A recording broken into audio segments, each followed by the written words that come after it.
หลังจากที่พ่อสีเหินของคอยขึ้นมาแต่ให้หน้าแล้วเราก็เฝ้ามาเฮ็ดอยู่เฮ็ดกินเพอทาพันละเมของเรามาแต่ขายโทรศัพท์มื้อนี้เพิ่นสิมานำเสนอเมนูหมูห่อผักอีเลิศหรือว่าผักอีเลิศห่อหมูนี่แต่เบิ่งไปเบิ่งมาก็คือวิญญาณหมูเนาะทุกคนขั้นตอนทำอิฐเราก็สิเอาหมูที่เรามักไว้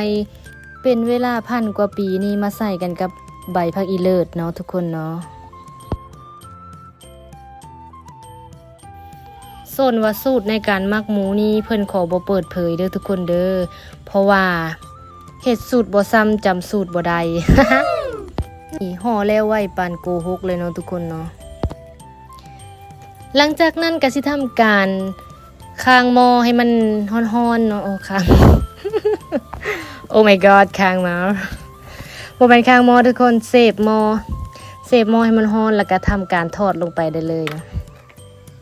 วิธีการทอดก็จะทอดแบบเร็วเพื่อบ่ให้มันไหม้และเนื่องจากประสบการณ์พันกว่าปีที่ผ่านมาของโผค่อยเองเนาะเฮ็ดให้เราชำนาญในการทอดเป็นอย่างดี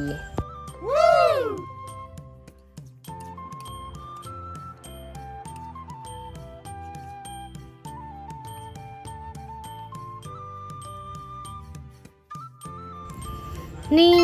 เห็นว่าหน้าตาแบบนี้นี่รสชาตินี่บอกเลยว่าสุดยอดกรอบเนาะนุ่มในอร่อยสุดๆไปเลยคลิปนี้ก็สิจบเพียงแต่เท่านี้เด้อทุกคนเด้อขอบใจทุกคนที่เบิ่งจนจบมากินข้าวน้ำกันเด้อ